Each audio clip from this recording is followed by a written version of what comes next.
All right, so this video is going to be 1090 Jake telling an insane lie story about how he caught an assault with a firearm charge in the city of Boston while on felony probation. He says that he needed to take his girlfriend on a date, so he went out robbing people at gunpoint for their jewelry and was caught for it. You know, like I felt like shit because I got a girl. I can't take her on a date. I can't buy her nothing. So, and he basically got away with it scot-free. He got a couple years probation, but hey, you know, so got convicted on it and everything. Listen to this insane story. This is going to be clip number 1, where Adam's going to ask him, essentially, when he dropped out of his Florida gang and went to Boston to start a new life, did he try to stay out of trouble once he got there, or was he trying to get back into trouble and do the same old thing? And Jake starts talking about how he's spray painting. I got to let the clip play. Watch this. Are you going real out of your way to stay out of trouble, or are you kind of just doing whatever?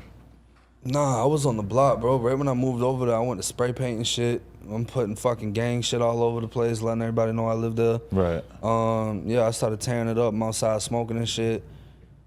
Posted at the corner store. I'm meeting people. Once I got to Florida, I knew what I had to do. I had to let everyone know that I lived there. So I started spray painting on the buildings and hanging out at the corner store. I'm meeting people. I mean, this is insane. You were spray painting gang shit to let everyone, you know, people listen to this guy. That's the craziest part of all of them. So this is absolutely hilariously stupid, and I want to show you a little bit more. This is where he's talking about how he went on armed robberies to pay for dates with his girlfriend because he was broke.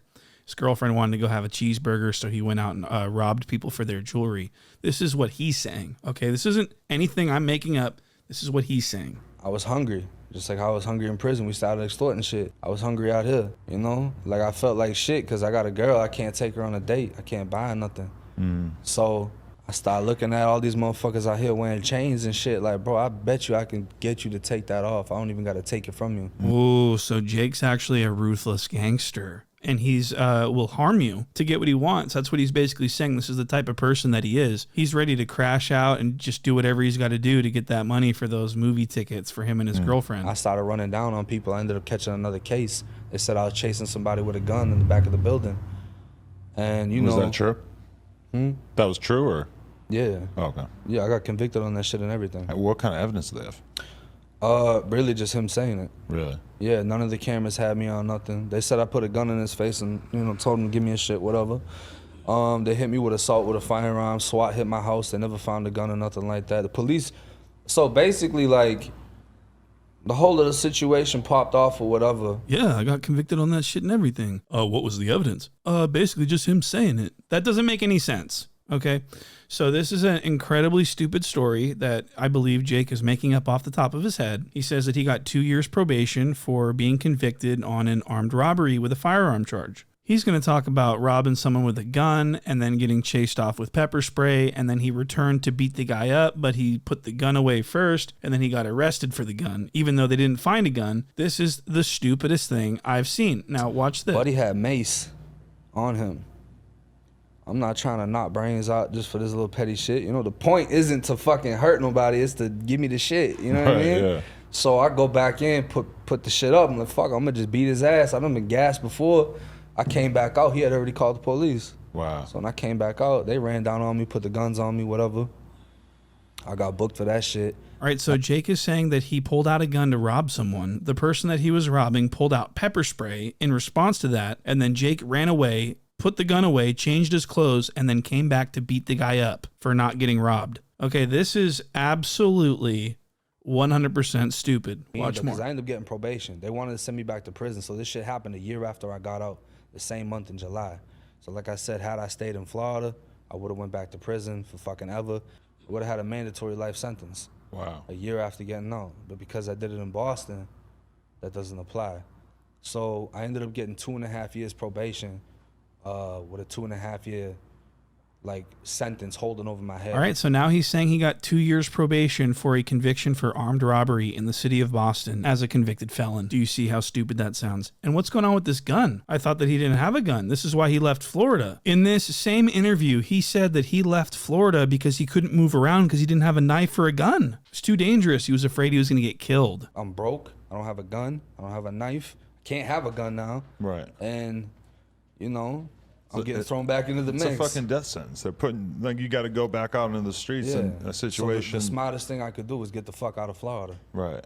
I don't have a knife. I don't have a gun. I can't have a gun. I'm a felon. You remember this? Of course you do. So he tells so many lies that he can't even keep up with them. He forgot about this already. This is 45 minutes in. So he actually forgot that he said that he couldn't have a gun and he had to go to Boston. And now he's saying that he's up in Boston doing what he was doing in Florida. Why didn't you just stay in Florida? If you're going to go and spray paint your gang and go and rob people and do gangsta stuff and be a blood, why didn't you stay in Florida with your friends? Why did you move to Boston? I'll tell you why. Because you're a fraud and you make up fake stories and put them out as truth. Just listen to this next clip. This is an epic fucking lie. It's a hilarious, stupid lie about his time in prison when he says he had a hit put out on him for something very minor, but they had 50,000 on his head. The hit was carried out, and I want you to listen to Jake's account of the events. Listen to this. People are just like random gangs will click up on some whatever shit. I wasn't on that though. Right. So he put a hit out. He did it in front of my face. I'm in the cell. I can't get out of the box, but he's like, hey, I got 50 on his head right now. Yeah. So I'm yelling out, who gonna take the hit? Everybody's quiet. That next morning when we all lined up,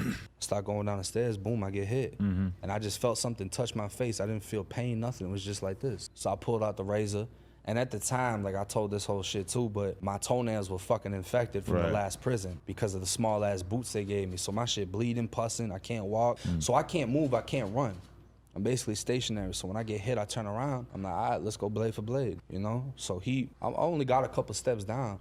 He shoots off and goes into the booth where the COs are at. So if I walk in there, they're gonna grab me up because I just got hit, you know That's what I mean? no. That's dishonorable, I would assume, you think? I mean, that shit pussy, bro, but you gotta get your lick off how you get it off. That's the way he did it, that's the way he did it. I can't take it from him, he got me. Right. My homie blasted his ass though at the next spot with a box cutter. Really? Everyone that hit me got hit. Because you got taken out of there soon after, so you weren't able to actually get revenge? Man, this shit was fucked up, bro. So I ended up going down to the bottom of the steps, and I make it out, and I'm hiding behind a pillar.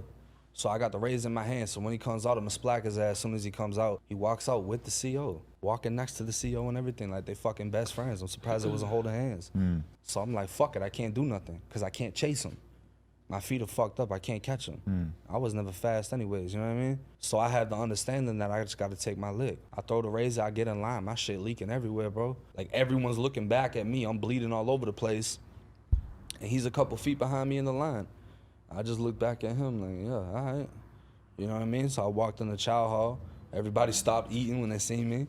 The COs pulled me, and they took me to the little nurse thing that had me sitting in the hallway. With a diaper on your face? With a diaper. They gave me a diaper for the blood. All right, so it literally gives me a headache trying to break down all of the layers of lies that are going on. I mean, this isn't a movie. This is so stupid. He was 2 places behind you in line in the lunch line after this. You're bleeding and leaking all over. Your face is filleted wide open. You're in the lunch line now because you're that fucking honorable. Get the fuck out of here. So that's going to be it for this video. We're going to talk more about this later, and I'm going to have way more clips of 1090 Jake. This whole interview is filled, jam-packed with lies. So that's going to do it, and I'll see you in the next one.